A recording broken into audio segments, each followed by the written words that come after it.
Hello, hello. Wow. Today we are going over opportunity cards start to finish with dot loop. Okay. Isn't that what you needed? Yes. Okay, perfect. Yeah. Bear with me while I get my other command going. Trying to set up Twilio and then I realized that's not working either.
Hey, Chris. Yeah. Does K-Dub have any oh, any where you can go pick up some leads that are not your circle of influence? We don't do lead generation. We don't supply leads, if that's the question. But we can No, certainly how to get leads elsewhere for sure. yeah, where you could go buy leads or whatever. Like a partnership. So EXP partnered with Making It Rain. And then it was just connected to our KV Core website Gotcha. platform. Sure. So we paid for it, it's bottled. Okay, Dawn has a program like that. Otherwise I can show you how to do Facebook paid leads. We're the only brokerage. We're in a joint venture with Meta, Facebook. So you guys can Oh, run ads right through command on Facebook and you get them for cheaper than if you ran them through Facebook directly. okay. Otherwise, I am not a big believer in buying leads. It's really easy to basically bankrupt yourself buying leads. And they're all the same people anyway. My first year as an agent, I did 97 open houses. Open houses. So that'd be my first go-to as an agent. I All have right. not one contact at an open house, nobody would talk to me. But they come in, They come in, then you go to practice conversations. I engaged them and they did this thing.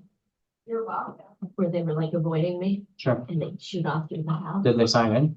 No, they wouldn't sign in. Then they don't get to see the house.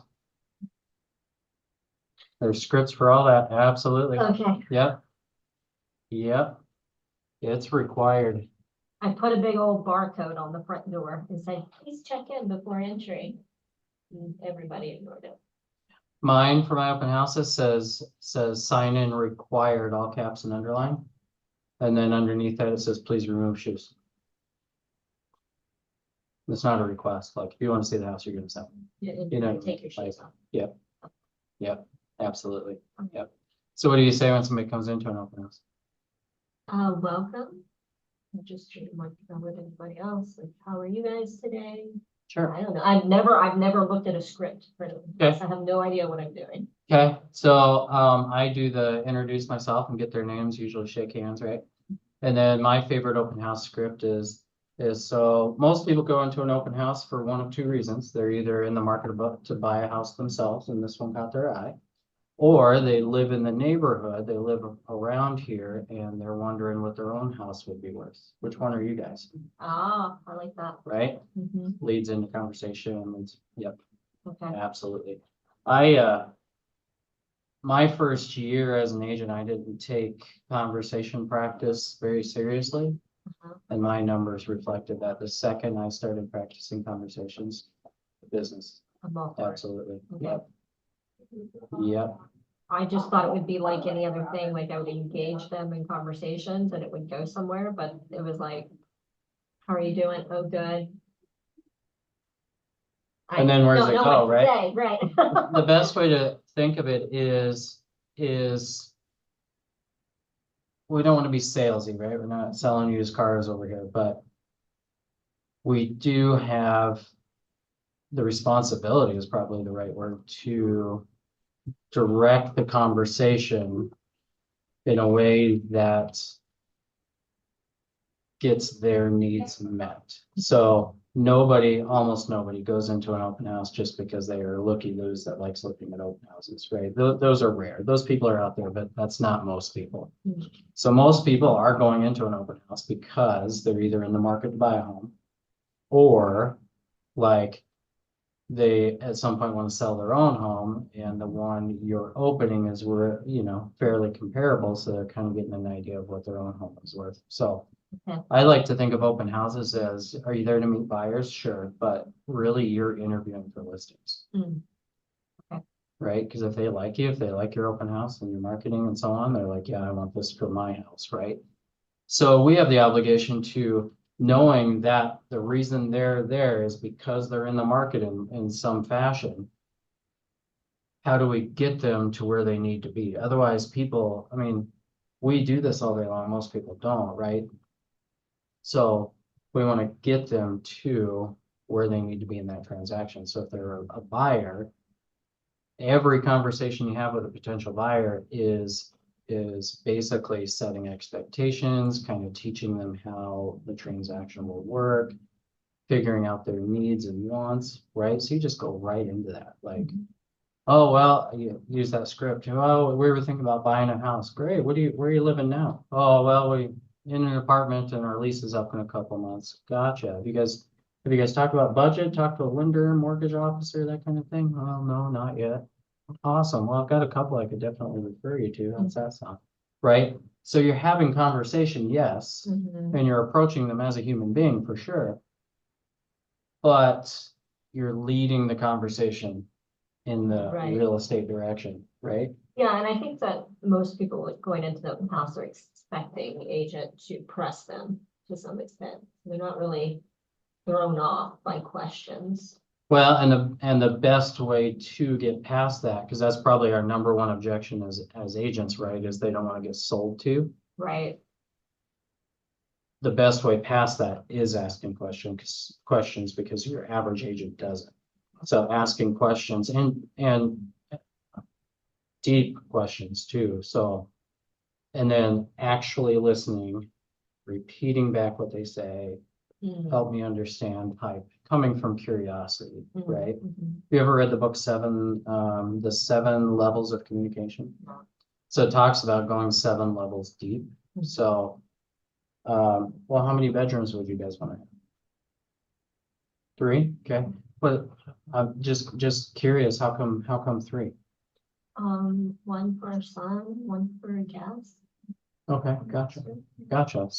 So really you need 2 bedrooms plus a spare, right? Mhm. So if we found you a 2-bedroom and it had like an office space, would that work, or does it have to be a bedroom? Has to be. Has to be a bedroom. Okay, perfect. So if we stayed in your budget, but it happened to be a 4-bedroom, would that work for you too? I don't really want that much to clean. Don't want that much to clean. Okay, perfect. Gotcha. So must have 3 bedrooms, no less, no more. Mhm. Okay. What area of town are you kind of looking at? I don't really know. Don't really know. Okay. What area are you? Yeah. Where are you living now? What area?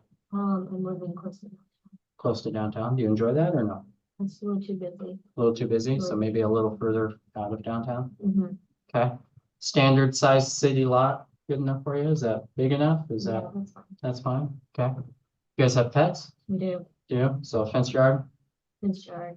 So if we found you the perfect house and it didn't have a fenced yard, would you guys be willing to put one in? Okay, okay, gotcha. That was 7 layers already, Ah, okay. right? I see. So, one of my favorite questions is what's important about that to you? Like, what's important about that conversation? Well, asking that question, I really want to be South Side. Okay, I gotcha. What's important about the South Side to you?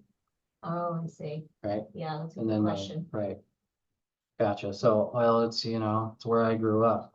Okay, gotcha. That one, they're gonna want to be south side. Mhm. Oh, I just really like, how the yard's not too big, so on. So if we found you the perfect house, yard wasn't too big, it was fenced, it was a 3-bedroom, 2-bath like you wanted, but it was like west side Rapid City or in Rapid Valley. Would that work for you? That kind of I see. conversation. Yeah. Hey, Sign this. you could. Oh, Oh, bear with me a second, sorry. to be, Hey. how did your showing go, Rachel? I just had one other couple that showed up. Oh, I thought you said you had a showing the next day. That was another agent showing? Yep, I had, actually, can mute you for a hot second?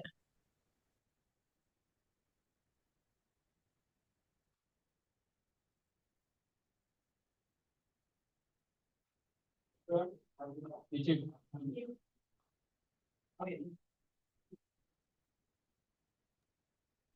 Sorry, one of our agents had a box of wine delivered, so Zaya couldn't sign for it. So does that kind of make sense? That That makes that a lot of conversation practice, right? And you would, we're just practicing, so there would be a lot more fluff, so to speak, in that. Like, you guys have pets? Yeah, we have a dog. Oh, what kind of dog do you have? That kind of, Yeah. right? Keeping it human, Right. right? Okay. All right, so That's good. I went down the rabbit hole of scripting That's and sorry. okay.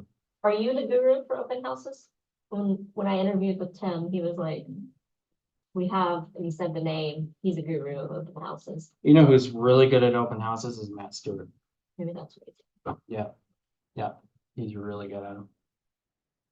Okay, so start to finish opportunity cards with dot loops, so getting them going. So we'll go to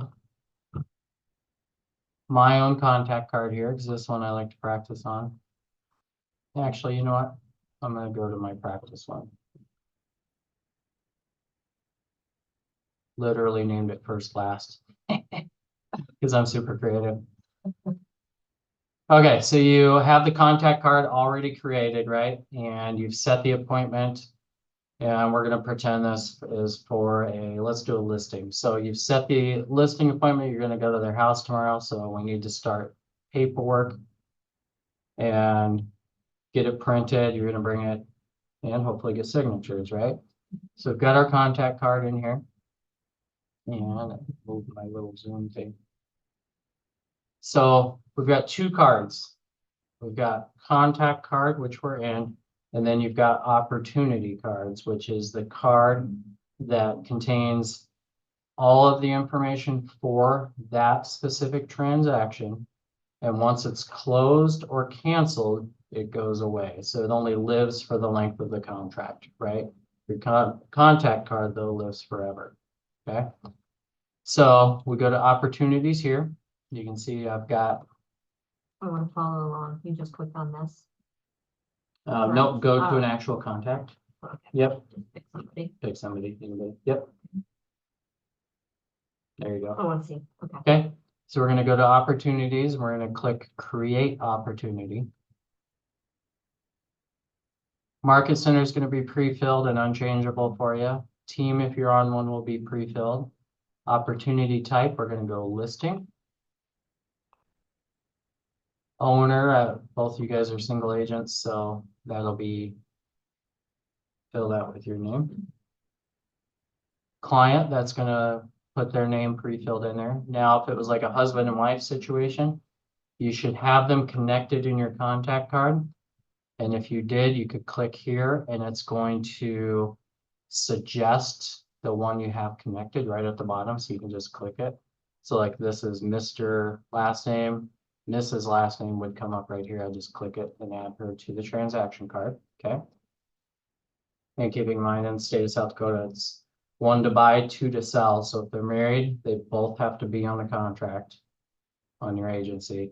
But if they're married and buying, only one has to be, okay? Opportunity name. This should always be the address and then their last name. So 123 Main Street and then their last name, like that. Since we're on a listing, we know what the address is because we're gonna go to their house and sell it, right? If it's a buyer, you're gonna leave the pre-filled in there, and then once they go under contract on something, go back in there and change it. That allows me to find it on the back end when I go to pay your guys' commissions. Cus, That's a stupid yep, question. no stupid questions, yeah, go for it. So this is like, say, Adam here Mhm. is like, oh, I'm ready to buy. I would come into here, create that opportunity so that that's gonna connect them over to that loop, right? In a Like, second the it will. transition. Okay, Yeah, yep. Once we actually get into the opportunity card, Okay. yep. Just like tags on the contact card, you can do tags on your opportunity card as well. Right now, I would suggest you guys don't, but when you're super busy or when you hire leverage, you hire a transaction coordinator to do this thing for you. You could put custom tags in there. Some common ones are like which title company it's closing at, which lender it has connected to the buyer. If you're one of these agents that's going to be traveling all over the place, you're closing one in Bell and you're closing one in Custer and Hermosa, city tags are pretty common. So you'll just have to figure out what works for you. Right now, we're just going to skip it because for you guys, just learning the system, it's kind of just noise. So we'll skip it. Estimated closing date, I would definitely put that in there. We're going to say this one will close by the end of January. And estimated list price, we're gonna say this is $350. Commission rate technically is the only one that's required when you're entering the card. I would still enter the rest of them, and I'll show you why here in a second. Being a listing, I'm gonna charge 3%. Keeping in mind that it's asking for the listing commission only. If you happen to double side it, you're gonna have a buyer card for that buyer that lists the buyer side, even though it's both coming from your seller, if that makes sense. Okay. Opportunity phase, we're gonna leave here in cultivate and watch. And then assignees, of course, it's assigning to me. If you had like a transaction coordinator, or a VA or somebody helping you out, you could assign the card to them as well, so they have access to it. Mm. And I gotta hide my controls here. Okay. So we're gonna create that card. and why would your lender need access to that card? Lender doesn't. Oh, what Nope. did you say? VA, somebody helping you close the transaction, Oh, I see. transaction coordinator, that kind of Gotcha. thing. Yep. So you can see the card we just created here November 5th. It's a listing. Right? So we can just click right into there. Okay, so this is our opportunity card. So we've got our details, documents, which is where you pull in your documents from Loop. Offers and commissions, which is once it goes under contract, you put in the offer and request your commission. Notes, which is pretty self-explanatory. And then timeline, which is a record of all activity. Everything you do in here is recorded and unchangeable. So that way, if something's screwed up and you've got more than one person in here, you can see what went wrong, right? Okay. So details, you got your key information, which is basically what we just punched in when we created it. You've got your property box, which absolutely is required. We're using a fake address, so I can't put one in here. But this is how I tie everything together on the back end to, one, make sure you're compliant, and two, pay. So make sure that their address is in here. And it pre-fills based off Google. So like if we were selling this office building, 2401 West Main, I would go select it. Select country, just fill all this in. And then you've got your key dates, which I would recommend you use, absolutely. You can punch in the appointments. I scheduled the appointment yesterday, the appointment dates for today. They signed the agreement today. My photographer is coming out next Monday. My stager's coming out next Tuesday. right? Lots of info. If you're the type of this would help you to stay organized, I would definitely use it. If it's just busy work and you're not really gonna look at it, I would leave it alone. You know what I mean? Okay. Seller's worksheet, I personally do not use, so you guys do seller's net sheets on listings, right? Mhm. So this is an attempt at that, but it doesn't include enough information for me, so I use Google Sheets, which is Excel basically, right? To write up my seller net sheet. We get help us with selling that sheet. Go to Don. Yep, yep. Financial information, which is just your list price and commission. Description, if you want to fill it in, and then who owns the card, so you won't be messing with that. And then you've got your document section. Okay, so document section, we operate in 2 states. So under here, you're gonna select your state first. Best way to think of it is this is your individual files. And this is the paperwork that's in that file. So right now we're under the listed file folder. This is the individual sheets of paper, the individual documents that go in that digital folder. This one here for your under contracts. So like your purchase agreement, earnest money copy, so on. And then here is where your HUD goes. Only I will be putting your HUD in there, but this is where your closing docs from title goes. And these are only files for the current contract you're on. For this individual transaction. Right, okay, Yep. So for selling 123 Main Street. yes. So all your agency docs here, contract docs here, closing docs here, which I put in for you because they get mailed to us typically. Here is your status, not uploaded because I haven't started anything.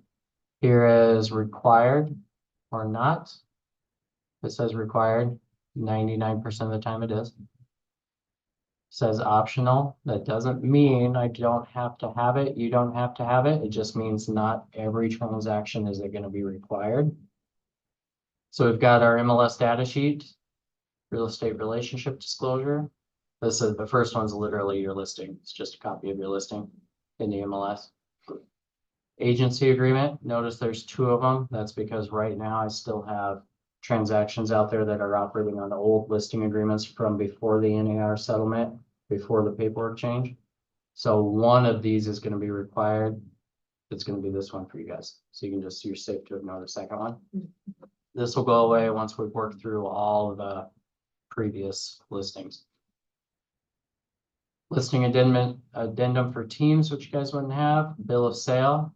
9 out of 10 times on a listing, you're going to have a bill of sale. So you throw that in there. Your lead-based paint. Again, not required, but that's really your responsibility and your call too, right? So if it's a house that's built in 1975, it's required, right? But if it's built in 1990, it's not, which is why it says conditional as its requirement. Seller's property disclosure statement, again, not necessarily required depending on the transaction. Do you know when a property disclosure is not required? It's an investment property. Someone's not lived there, the owner does not live there.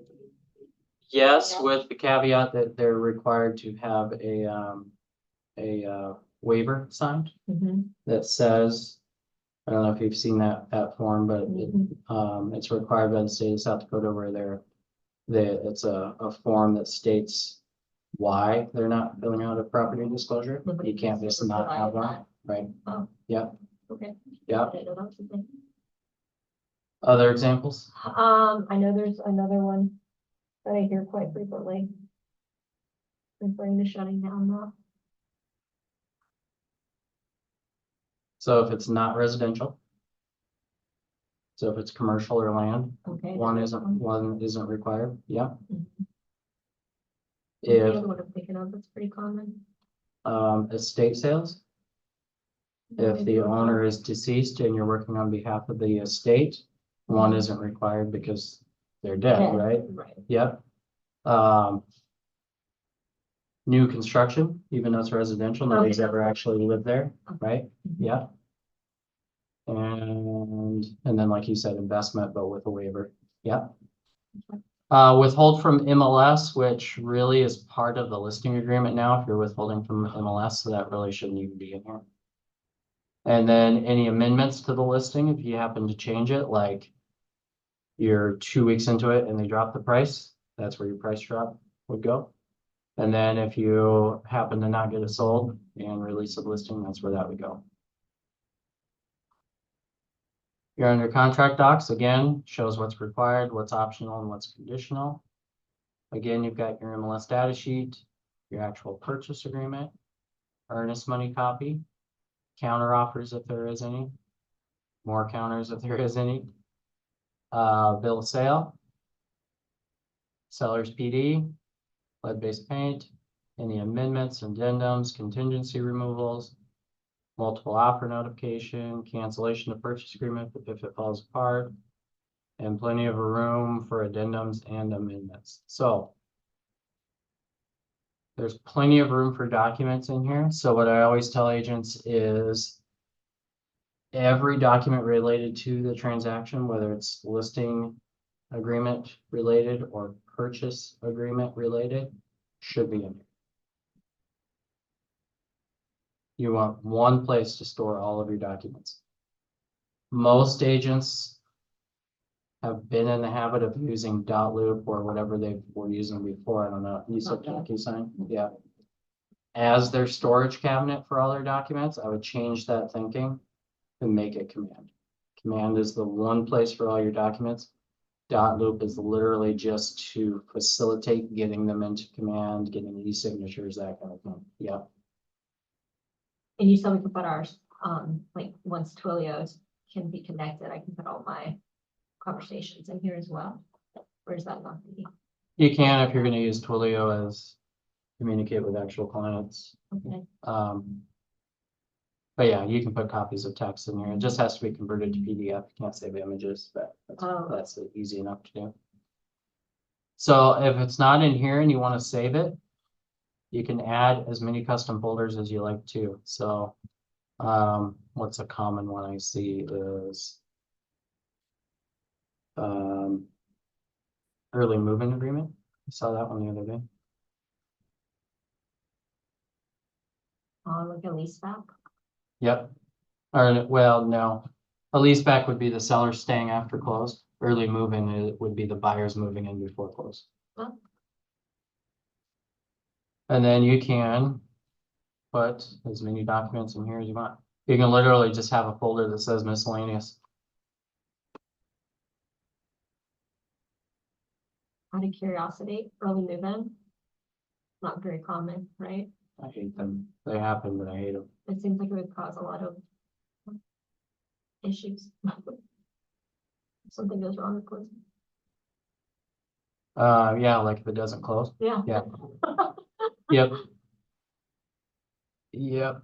Well, and a well-written early move-in agreement will account for all that, but it can be difficult to get them out of the house anyway. Yeah, Legally, you have to go through an eviction process. right. Yeah. The worst one I had was I was double siding it too. My buyer got bit by a dog, by the seller's dog. What? Mhm. Oh, no. And then insurance was like, you let them move in. You didn't tell us. We're not covering it. Mm, And then buyer's insurance was like, well, we cover you for your current home. Yes, we're covering for your new home too, but not until closing, not until you actually own it. So both homeowners insurances were like, nope, not covering it. So buyer tried to put it on his health insurance, and health insurance was like, nope, that's your homeowner's insurance responsibility. So oh, wow.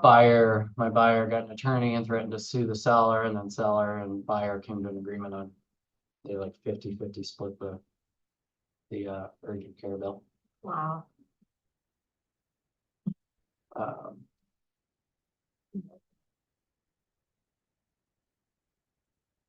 Yeah, so you can do, you want to save your text messages, put them in there, anything else miscellaneous. So Yep, as many custom folders as you need.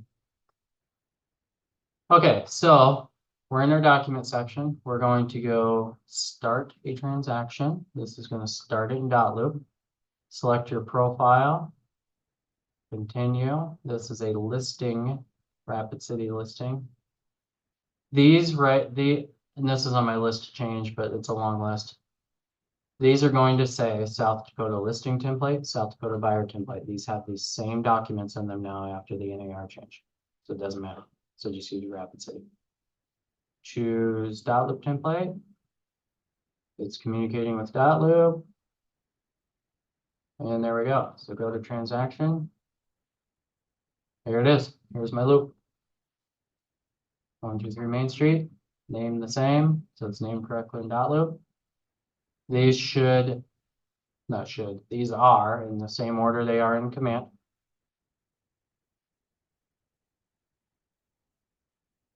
It brought over my client with his email. And then we can start filling them in. So let's say I wanted to do electronic signatures. I go in, provided by me, right?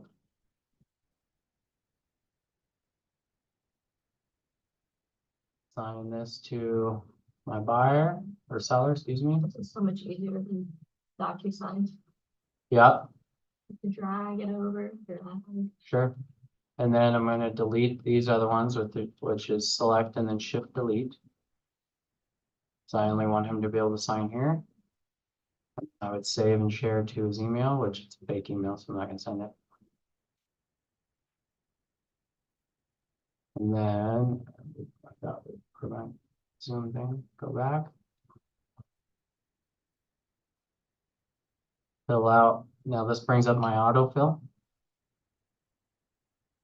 for agency. So on my listing agreement.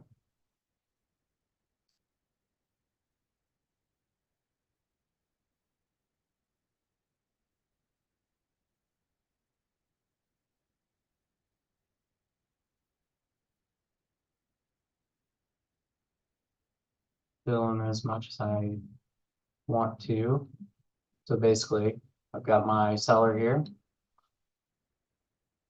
I put in the listing info. And then this has got his email and his name. Autofill, and a lot of this is going to fill out for me. So we're listing 123 Main Street. Client's info. We're going to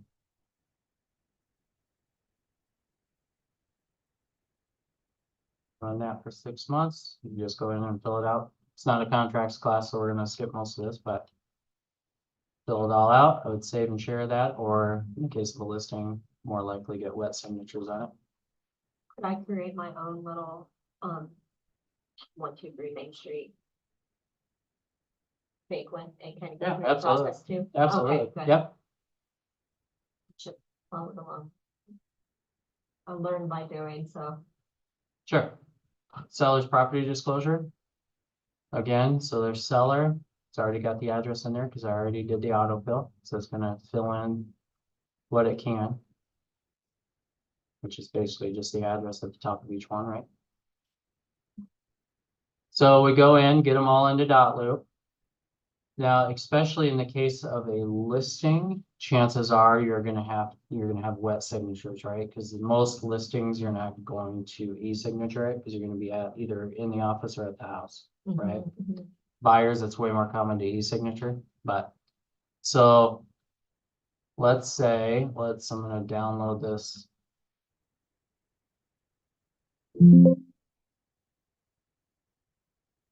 Okay, so let's say I have a downloaded copy of my listing agreement to the computer, right? Scanned it from the machine, whatever. Go add document. Browse. Should be my downloads. Right there. Open. So there's my completed one. You know, we're pretending it's completed. I'm going to drag that and put it over the top of the not completed one. It's going to ask me if I want to replace it. Yes, I do. And boom, now my completed one is the only one that shows. Okay. So once I have all my documents loaded into .loop, I'm going to go back to command. I'm going to go into my listing folder. I don't have an MLS sheet yet, so I'm gonna skip that. Real estate relationship disclosure. This is pulling them right out Hmm. of dot loop. And they're in order. Next one's my listing. Yep. Next one is my property seller's PD, Okay, lead-based paint. Where's that at? I wasn't expecting the steps when my brain's processing. Slowly. I'm sure we went over it before, but there's a lot. Sure. So now they're loaded in there. If I click here, it's gonna show me. Oh, you can't even click it anymore. Good, they finally fixed that. Click here and it'll show you.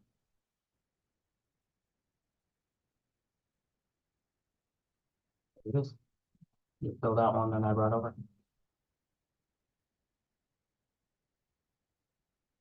You can print it here. You can download it again here if you need to. If you need to replace it, you can remove. But I was like, oh crap, I put the wrong one in there. Just remove it, put the new one in there. Or you can print right from there.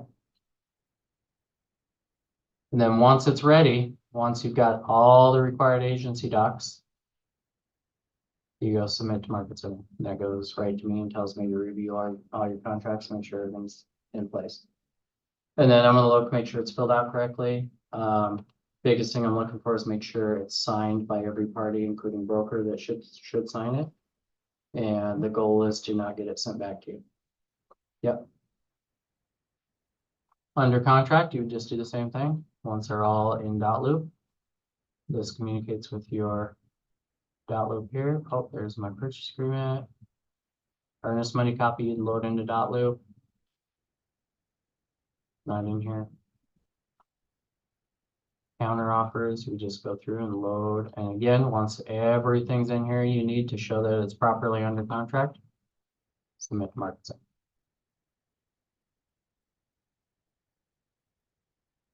How many chances do you give us in leading? Give us a slap on the hand. 0. Right. I'm here to help you and maintain our legal compliance with the government, right? And to make sure that your documents are being filled out correctly so that we're not gonna get sued or whatever. Right? I'm really thankful for that. Yeah. At the same time, it is your responsibility to make sure it's done correctly. So, okay. Now you can leave me comments too. So let's say you're withholding from MLS on this listing. It's not ever going to be listed on the MLS. You can come up here, add comment. Not on MLS. Put it right into the chat box and it shows me in its permanent record, shows me who typed the comment and the comment itself. So when you submit it with no required MLS sheet, I'll see your comment that says, oh, okay, that's why she didn't submit the required document. Sidebar, why would someone withhold from MLS? I have 2 withheld from MLS right now listings. I have a 4-plex and a duplex that one of my clients would sell if an offer came along. That doesn't want to put a sign in the yard because it scares tenants. Okay, Yeah. makes sense. And he's not in a hurry to sell. If you can sell it, great. If not, great.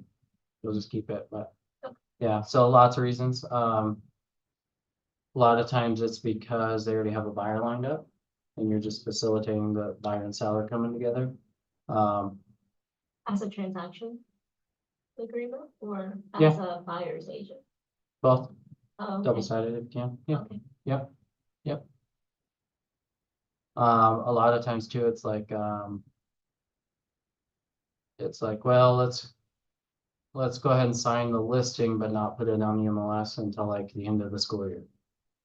So clarification on that, with EXP, I understood that that's not allowed. Why? My mentor had me. Okay, so April 6th, he signed agency but we didn't list it until like 2 weeks later. Sure. She made me type under other provisions, MLS date and agency dates not the same? Sure. So that's right in the actual listing agreement now is what date it actually goes on the MLS. Okay, So like a 2 weeks thing, like if you were signing it today, it would have today's date on it. And then the MLS date on the listing agreement would just have 2 weeks from now, whatever date that is. okay, Right. but you have So, to put that in if you're withholding it. correct. Okay, Yep. Yep. If you match the dates, you have 24 hours to get it on. right, okay, So those dates really shouldn't. okay, Because if you're gonna run a proper listing, you need time to make sure the seller gets it cleaned up if needed, time for photographer, time, right? So right, okay, like I always tell my listings, I have to have a week. yeah, okay, So if we're signing on a Friday, I'm likely going to list it not Monday, but the following Monday. Yeah, depending on the situation, of course. Yep. Where you might withhold is more like, it's not like a 2 week delay for getting photographer and stuff in there. It's more like I'm signing a listing today and they're like, yeah, meeting with them. And they're like, we really just don't want it on the market until more like April, because we don't want to be out of here during the school year. okay, yeah, But we'll tell you what, Mrs. Seller, let's do this. If I happened to bring you an offer in the meantime, knowing that we could tell the buyer you're not gonna move till like July, so you don't disturb your kids' schooling, would you be willing to look at offers? Well, yeah, for sure. Cool, let's do this then. Let's go ahead and sign the listing agreement today. We're gonna sign it as withhold from MLS. And then that legally allows me to shop it to my buyers or any other KW buyers. Okay, And then cross our fingers, maybe we can bring you an offer and then you don't have to worry about open houses and people coming through your house and stuff. oh, glory, And, but that gives me makes it legal for me to be able to shop it to potential buyers. And then if we haven't sold it between now and then, we just change the listing agreement to list it in April and put it on the MLS and we'll go from there. oh, great, Most sellers are going to agree to that. And you as an agent, you really want that because if you just walk away with no signatures, right, you don't have, you have no protection. right, And then a different agent comes in and says exactly what I just did, lowers and- their fee or. and whatever. then signs them. Yeah. Then you're out. Yeah. Right. I And really- legitimately it allows you to shop it, Yeah. You've got this pocket listing that can't sell till July, and then you meet a buyer that's like, yeah, we think about buying this summer and because our lease isn't up till then, and we really want a 3-bed, 2-bath, 2-car, and you're like, I have. And it makes you look really good, because it's like, wow. Right, look it's one of the what I- reasons to be KW is because you have access to more pocket listings than anybody else, because you can only show them internal. So if you're an agency that's got 5 agents versus our 120 plus, Yeah, right? I appreciate the explanation.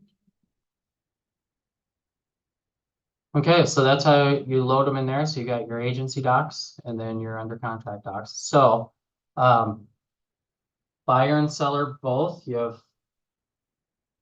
48 hours from time of client signing to where, for the agency, to where you submit them to me for approval. We'd really like to see it within 48 hours, knowing that weekends happen, right? So don't delay in getting them into your dot loop, into command. Look them over yourself, make sure they're correct, submit them over to me for approval. So, yeah, really like to see that within 48 hours. And then keep in mind too, that when you sign any agency docs, until there's a broker signature on there, you don't legally have a binding contract. Okay, So, and I always send my agency to Tim or Will. David can sign for you too, but this is after you've looked at it. It's fine. yeah, Okay, yeah. yeah. If you submit to either of the 2 brokers, Tim or Will, and you're missing like a seller signature or a buyer signature or whatever the case may be, they'll send it back to you and say, I'm not signing this until you get signatures. Right, Yeah, okay. yeah. And then 48 hours over to me. And then on the purchase, when you go under contract, seller or buyer, both, it doesn't matter. from the time you go officially under contract to submitting to Market Center for compliance should also be within 48 hours. Yep, yep. And the biggest reason for that is we call it bulletproofing our transactions. So a common one I'll kick back to you is like you submitted at the end of day 2, right? Say you go under contract on Monday, it's the end of Wednesday and you submit it to me. And you don't have earnest money in there yet, but your contract says you have 24 hours. I'm gonna be like, time out, you're out of contract here. Let's get your earnest money in, right? And get an amendment. Yeah. An addendum, excuse me, an addendum showing that both sides agree the earnest money was late and that's okay. Okay. Because otherwise, theoretically, down the road, and I've seen it happen, buyers can try to use that to get out. Oh, yeah. They can say, well, earnest money was late. This contract is livable. Wow. That's a So- smart buyer if they figure that Yeah, out. well, smart agents, like, Oh, yeah, Right. that's true. because we've all had those buyers that Yeah. are like, I want out, and don't just find me a reason. So, so those 48-hour rules kind of, it helps Yeah. helps keep us really, doing it correctly, but also helps bulletproof your transactions, right? So, Mhm. questions? Mm. It'll just take me to go through and do like a mock setup Sure. and then hunt and peck and remember all of this, and then I might have a question. I sent you the scribe learning guides too, right? Yep. Okay, the one that says 4 easy steps to get paid is this exact process. Oh, okay, Yeah. that's not, all right, All the way to submitting your request for commission. okay. Yeah. Right. Which we'll cover in the next class. Okay, Or if you go under contract, I'll show you how to do it. So, but basically what happens is you go under contract, you enter the offer in here, the terms of the actual offer. And then once you've created that, it comes up with a commission request form for you to fill out, showing what your commission will be. Because basically you're placing an order, so to speak, for commission from the market center. Right. So you're saying, hey, I'm gonna get a check in at closing for 10 grand. This is how much goes to me. This is how much goes to Billy, Bob, and Sioux Falls that referred the client to me, this, so on and so forth. Okay. Yeah. Yeah. Okay. Makes sense? Yep. It was interesting yesterday, I was like I decided one of the lead generation methods I was gonna use was cleaning up all my text messages, almost 2 years of like messages that were just sitting there. And I started at the bottom and started like just reaching out to just, Nice, know who good. it was. Yep. And that's how I got that appointment for Thanksgiving with the buyer. Heck yeah. I know, I was like, Yeah. let's see what happens here. And then I'm like, oh, wow, this is amazing. But it works. Yeah, absolutely. Because I said, hey, I just wanted to check in with you on the phone as well.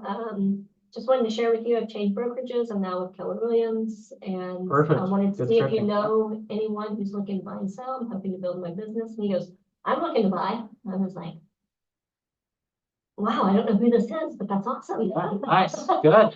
And that's all it takes too. Yeah. Yeah. Yeah. It's all, I had a point to that, but I don't remember what it was. Yeah, it's just been great. This bold class has been amazing. So I just don't like. I just don't care anymore if somebody rejects me. right. Yep. Yep, exactly. Well, Oh, that's what I was getting at. Yeah. How do one of the people I reached out to was an agent that I had referred my clients who canceled their closing because they came down with cancer a week before closing. Yeah, they were moving from Iowa to here, and they said, send us an agent. So in the event we do want to go ahead and sell in the future, we get something settled. Okay. Well, that was the EXP agent that I referred them. Okay. I reached out to him last night.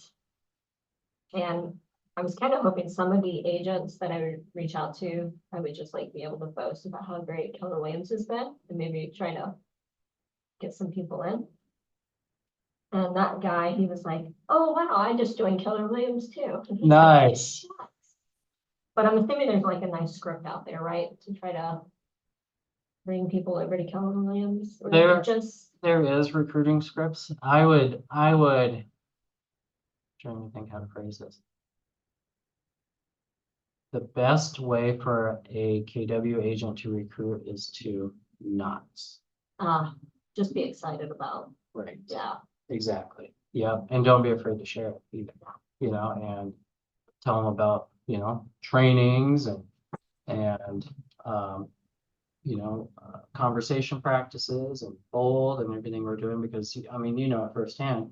These other brokerages don't do anything like this, very little of it anyway. So, that's the best way to recruit for sure. And if they have any interest, then, get them over to your, team leader, so like Tim or Doug. Okay, Yeah, great. that's absolutely the best way. And then keep in mind too, it doesn't matter if they're local or not, but especially the local, like 99% of our trainings, outside agents are absolutely welcome to attend. Right. Yep. Yeah. Okay. Yeah, unless it's like KW specific, because they're not using command, then they're welcome, you know what I mean? Yeah, and I can ask the question after, like, they're like, oh, wow, that sounds amazing. Can I say, yeah, and if you do decide to switch over, I'd love it if I could be your sponsor? Or is that Yeah, like, absolutely. that's Yeah, okay to ask? yeah, Okay, yeah, and I that, know they don't have to choose me based on that, but, right.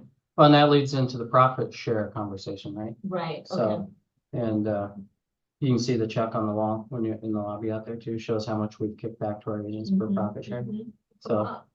yeah. And last September sucked, but I got an update for October. October was much better. Okay. So something like 12 grand, something. Don't quote me on that. It's somewhere in for the Wow. month.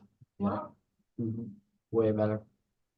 that's amazing. Yeah, but that's the best way to recruit. And then and you'll hear Dawn say this a million times, fortunes in the follow-up, right? Just keep in touch with these people too. They're Yeah. not KW. Hey, how's your business? Yeah. Yeah. Yeah. How's life for you? How's, because a lot of agents struggle. I mean, we all know that firsthand, right? Yeah. So maybe you can help them. Yeah, that'd be great. I think one of the big selling points so far of Keller Williams is they don't just tell, you guys aren't just telling us what to do. You're explaining why we're doing what we're doing. Yep, absolutely. And that's huge. Yep. Well, like I was just a robot before and I hate that. I need to know why I'm doing what I do so I can perfect it. So it's been, Well, and then how to do it too. So like, like conversation practice, right? yeah, It's one thing to tell agents go do open houses. yeah, that's what Okay. they said. Right. And that's what I do. And I'm like, but I don't know what I'm doing. It's one of my biggest pet peeves. That's why I love KW so much is there's no training in this industry. Like this is the only place, Mhm. And Well, that's if we- what my former mentor said. When I left, she was like, oh, well, go get your training because they have the best training and then you'll come back. And I was like, okay. I always seen that happen too, and then they tank. So, Yeah, but being self-employed, yes, but if you treat it more like a job, and jobs come with training, you'll go way further than just go do an open house. Well, but if like this was a job and you worked for me as an employee and I told you to go do open houses, you'll be like, okay, how? yeah, And then I train you to do open houses. So that's kind of yeah. what we're after here is, Yeah, and the agent that I was doing the open house for, I even like tried to get, sorry. She's just like patiently really- with her hand up. I thought we were waving. I Oh, tried to no, get- maybe. I actually have a question. Yeah, and I just tried to get feedback from her. I'm like, okay, like, does this work for open? And she was like, oh, whatever you think. And I'm just like, well, you've been doing this for 13 years. Can you just kind of give me some direction here? So anyways, What do you got, Rachel? So some of those scripts are all those scripts in those playbooks, because I went to go look into my new agent handbook and I don't have any scripts in the script section. Is that weird? Am I goofy? Yeah. Yeah, I agree. I'll get you some conversation practice resources. Oh, did I go? There used to be a big book of practice conversations, and then I'm having a brain fart and can't remember where that is. I'll get them to you. Okay, that sounds good And because I'd like to practice a little bit. and then KW Connect too, if you Uh-huh. just search conversation practice or even the word script, it'll probably still pop up. Just a heads up, KW is kind of allergic to the word script, and I'm trying to train myself to not say the word script or scripting. Mm. Because we, not just us, but 2-3 years ago, KW, EXP, Century 21, there was one other big brokerage got sued over scripting. Why? It was a big class action lawsuit regarding the do not call list in scripts. And that was settled, and the result of the settlement was don't call it scripting. So, and the sales industry as a whole is trying not to use that word, like anywhere, like financial advisors aren't allowed to say the word script, and car lots aren't supposed to say script when they're training, that kind of thing. It's just, yeah. So what do we So say? when you see KW like at bold, you know, the TCPA, do not call list compliance stuff, and you'll see it in all of our materials. Mhm. That's why, it's because of that lawsuit. Yeah. Yeah. Okay, my other question is, Practice communication or Conversation practice. conversation? Yep. conversation. But if you search it in KW Connect and use the word script, it'll probably still come up because it takes a long time to delete that word from everywhere. Yep. Well, because I got like conversations, conversation mapping activity, shifting the conversation, recruiting the conversation, the coffee conversation competition. Yeah. Where are you looking? Oops. In the Connect. Oh, okay. Dawn is a great resource for that too. And at some point, we're going to restart conversation practice classes. We used to do that every Tuesday and Thursday. And we had one of our mega agents that was doing that. And then he moved, so he's gone. But so, and he was this conversation master. That dude could script Where'd he go? anything. He actually opened his own brokerage. Oh, with So- Keller Williams? No, Oh, no, Ascend. it was NavX. So rude. Yeah, So rude. Hey, by the way, Sandy, I just reached out to them guys about some of their old open house signs, and they're selling them cheap if you want to split some. who's them guys? Navex. I Oh, know, I actually know Tina and Arnie, and I didn't go with them because because they were Keller Williams, right? yeah, that's what I was talking about too, is Army. Oh, okay.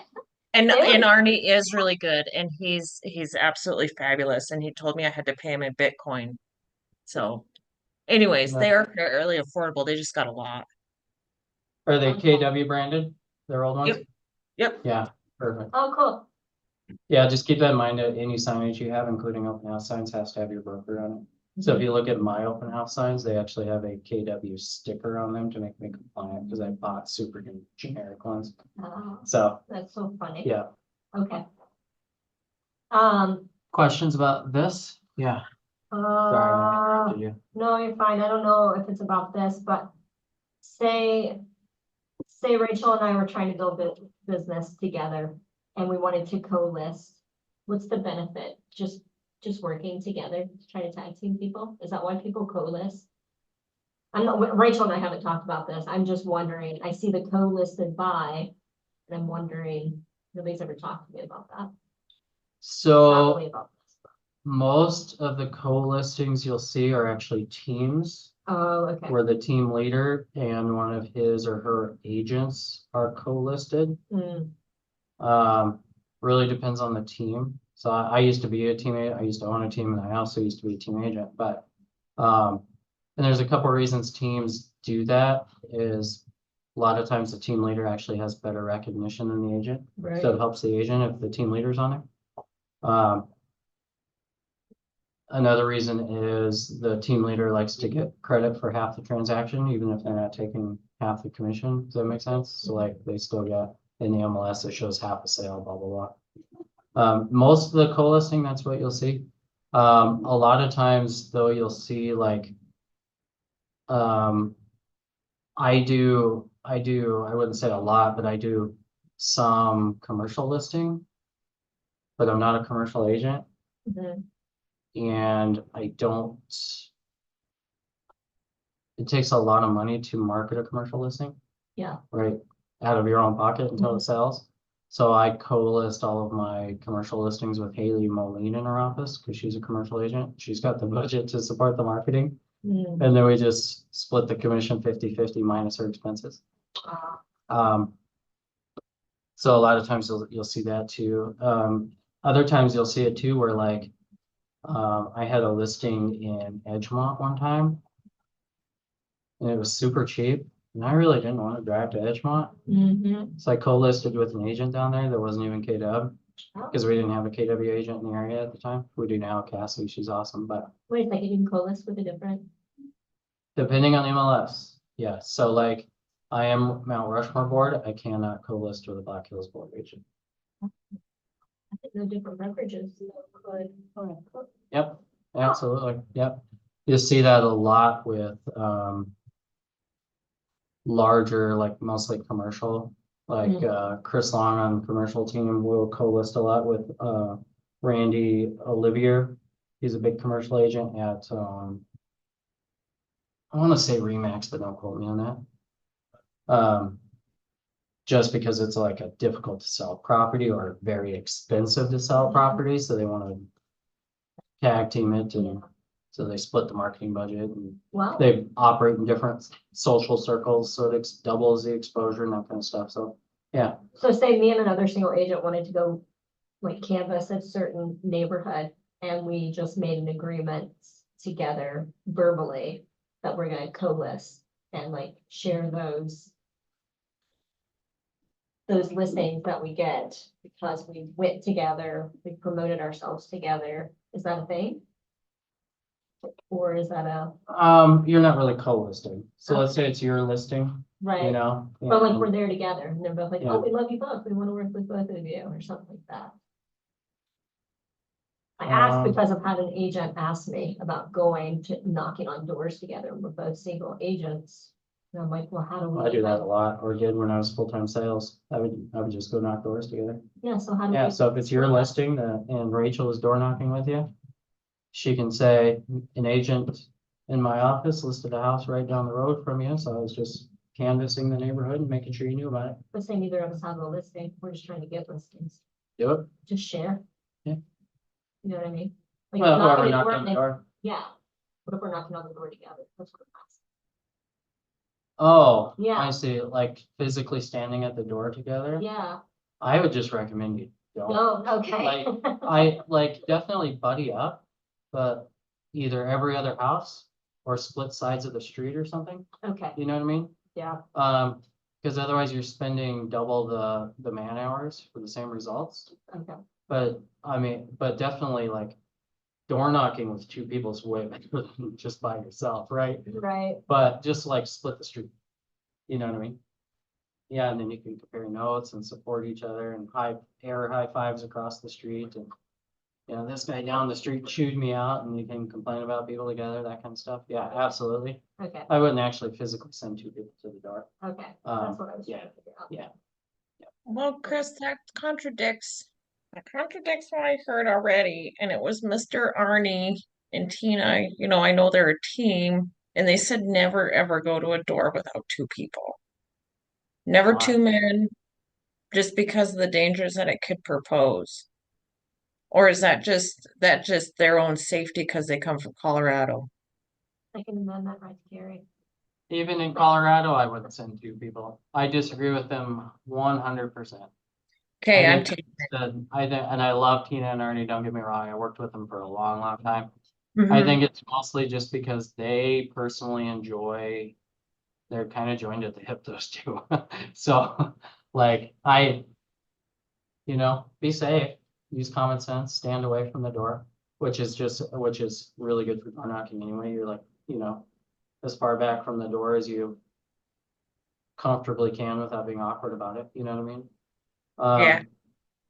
I don't know, maybe I'm just an idiot too, because when I was door knocking, people would invite me in, I'm like, sure, let's go. Oh yeah, I've had people feed me food, Oh, no, I'm give not me- going into anybody's give house. me beer. I had one guy offer me a joint, like, What? yeah, just like, yeah, like, which I didn't partake, I'm just saying, but, yeah, but I mean, just common sense, be safe, make sure it's light out.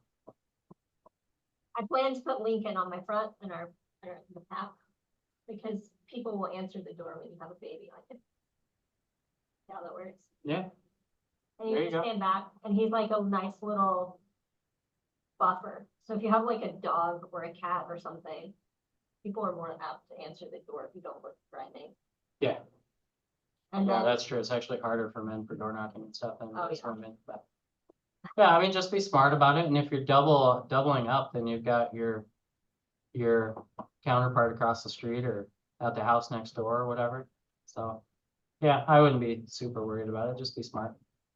Okay, because they kind of freak me out. Yeah, yeah. And I think again, be smart and keep yourself safe. Make sure if you're door knocking alone, make sure somebody knows where you are. But I think people forget we live in the safest society in the safest time in human history. Like, You think? oh, the stats prove it. Absolutely, we do. Yeah. what stats are you looking at? Crime stats? Absolutely. Safest time in human history, and we're in the one of the safest areas in the safest country in the safest times in human history. Where are you getting Compared stats? compared to go look it up. Absolutely. Yeah. Really, everything I read says Rapid City is getting awful. Compared to what? 2 years ago. And define awful. Crime, like What kind the of crime? increase of population, but the police hasn't grown with it. They're not responding to calls. Like, that's what I'm seeing on all of like the apps. We have more police officers on the payroll now than any time in Rapid City history. Oh, well, there you go. Yep. Hmm. Good for environment. So. Okay. Where do I find the do not call list? Just Google it. So we used to be able to supply it to you, and you could just use our account to get it, but now you're legally required to have your own. Oh, So you just got to go in and create your own account. So, and it's free and all that. Yeah. Okay, Yeah. here's my other question too. I talked to a lady yesterday. I think I talked too much because like my 17 phone calls took like several hours. Sure. Anyway, so I talked to a lady yesterday and she's part of the Black Hills Welcome Boxes, if you heard of those. No. Okay, Black Hills Welcome Boxes are for people who buy homes. When they go into their homes, they get a new welcome box. As part of the Black Hills Welcome Box, and they get a list of people who have just recently bought, and so they know who to send all these boxes to and do all that stuff. And I Oh, said, huh? okay. And I No, said, go ahead. yeah, it's actually pretty, I mean, pretty good idea. And you can put your swag in there and do whatever you want for a fee. And I can, if you guys are ever interested, I can hook you up with the lady. But I said, well, how do I get a hold of your list? And she goes, well, why would you want my list? They just bought their house. Wouldn't you want people that want to sell their house or anything like that? I go, people buy and sell for all kinds of reasons. Why not take the list? She goes, well, maybe I could just sell it to you for $50. Huh. oh, wow. And so, I mean, what do you think about that? Are you I wondering mean, if that's real? I know they just bought their house, and I know that people will spend 7 to 10 years in their homes, um, but might be good for lead generation. It's a long-term lead generation for sure. So the average buyer's agent puts their client into the house, collects their commission check, and disappears, right? Uh-huh. You're covering that gap. Orphaned buyers, Dave Gaylor likes to call them, orphaned buyers, right? Where they got put into a home and never hear from their agent again, right? Um, so if you kept in contact with them, and likely it's gonna, the vast majority of it will be through mail, then you have a very good chance that they'll end up using you, just because they're gonna be like, we should use the agent that helped us buy the house, and then they're like, well, that agent didn't even, they collected their check and ran, whereas Rachel over here has been sending us stuff every month, right? But that's definitely a long-term play. $50 for how many names? Whoever bought homes in the last from the prior month. Yeah, So it's, I mean, it comes out every month, and I've just been talking to her because me and her have been talking. I've networked with her. And so we just communicate once in a while about what she's doing because she's developing an employment app. Kind of like how Indeed is, but they pre-screen and they do all of that. So when you go to hire somebody, you know exactly what they're getting because they've been tested and proved.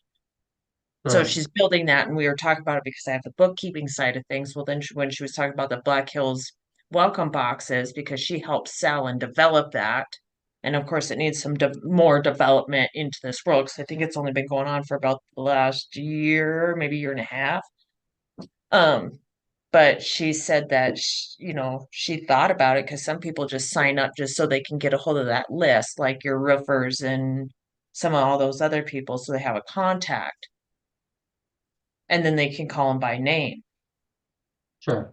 So, and I knew it would be a long-term game, but to fill up that database for that long-term gain, I mean, it, So you uh, get the exact same info from your MLS. okay, you're right. So you can just run a search and that shows you every house that's sold, you know what I mean? You don't Yeah, yeah, necessarily get a buyer name. So it's up to you if you think it's worth it. Where I would take that is I would go back to her and have a conversation of what kind of vendors aren't in your welcome box? Is she missing a plumber? Is she missing whatever, right? And then go find those people for her. That's where I would go with it.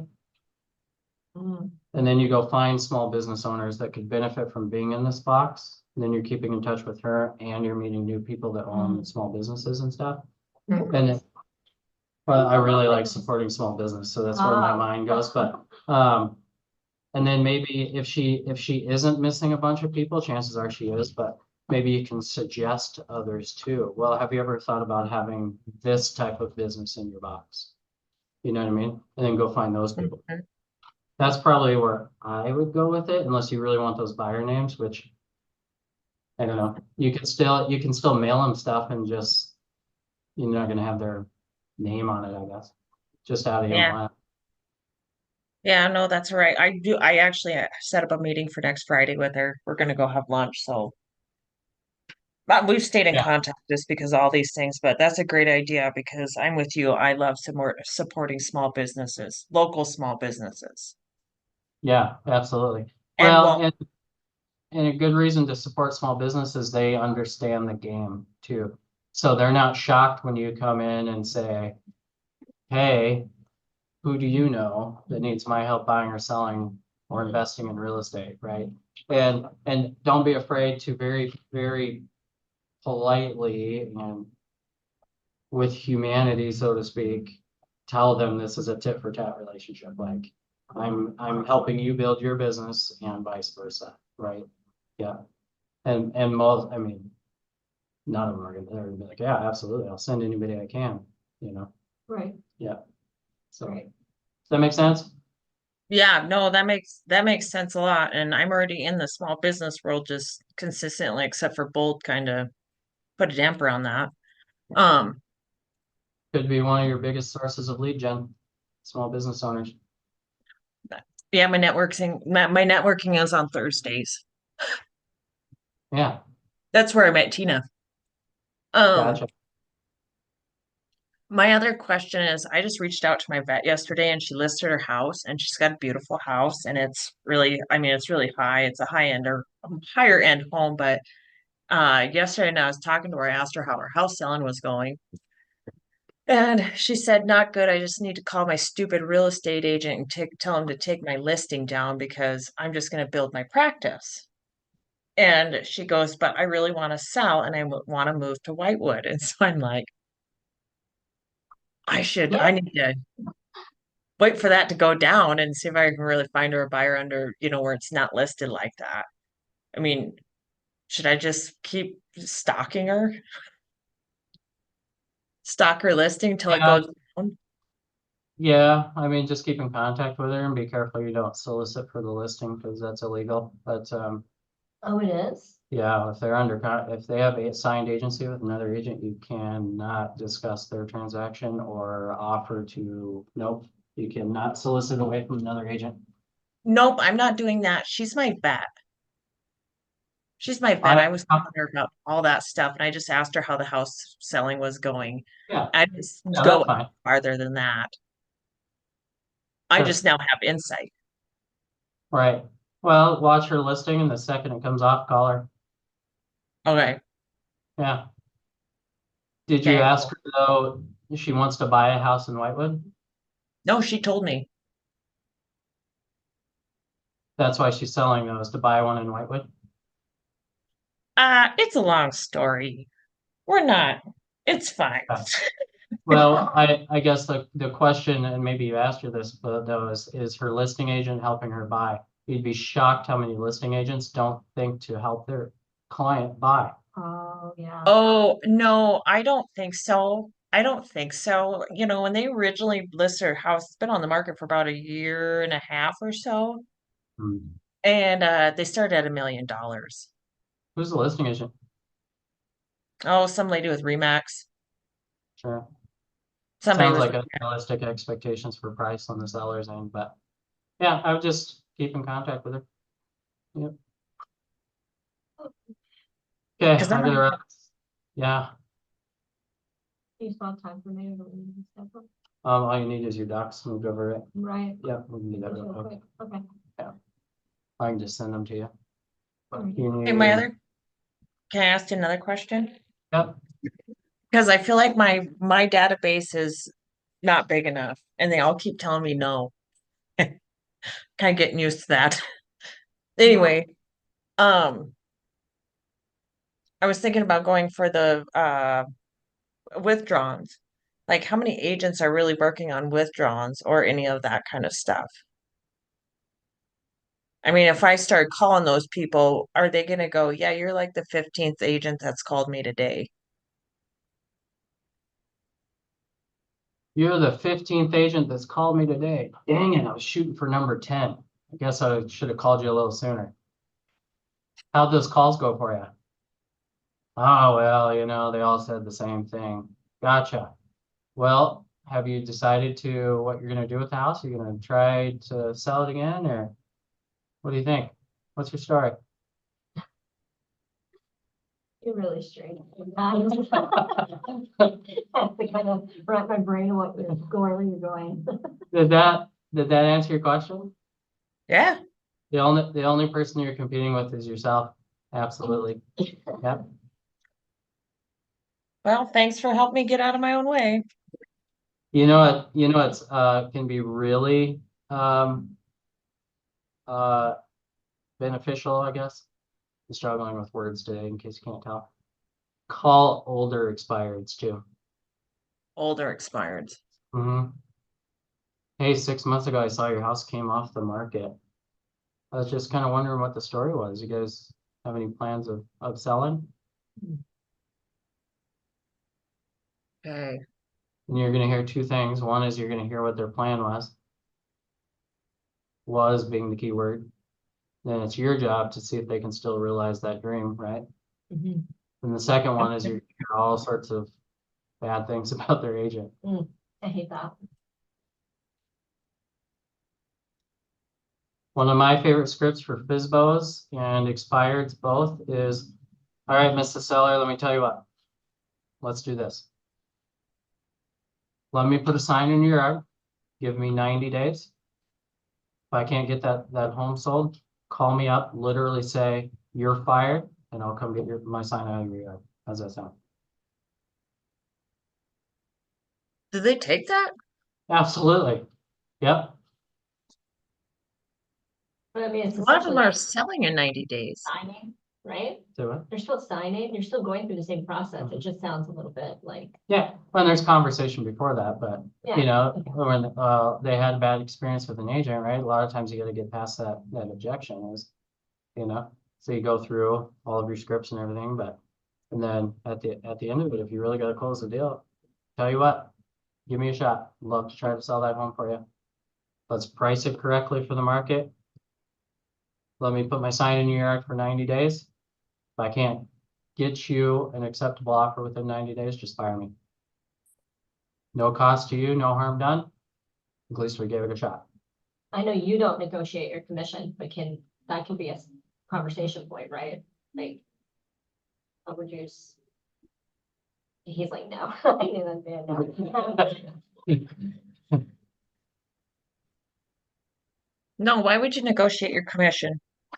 I'm Takes- so used to property management where you negotiate like a marketing deal to get someone into the apartment. And I'm just like, it's like the first thing that I go to is like, okay, what kind of deal can I make them? You know, I do property management. I don't negotiate those things either. well, I didn't have a choice. I worked for a big corporation. Right. I hear you. What's a really nice store you like to shop at? Just name it. A store I like to shop at. A nice one. Rachel, you go. I don't like to go shopping. Target? Is TJ Maxx? No, who likes Target? They like, never mind. TJ Maxx? I, Is that not Never. nice enough? The Boot Barn? No, that's fine. Do you ever shop at Dollar Tree? Yeah. So out of those two examples and applying it to your own business, which one would you rather be? Are you the Dollar Tree of agents? You just compete on price. That's all we do. Oh, no. That stuff's cheap. I'm And kind it of breaks. like, what can I do to get some like reviews so I look legit and then I don't negotiate. You're legit anyway. So you've got coaches backing you up, KW backing you up, your brokers backing you up. Absolutely. Yeah. I'm really Yeah. doing it right Yeah. now. Yeah, Amos, the seller, I understand the concern with commission. Absolutely, I do.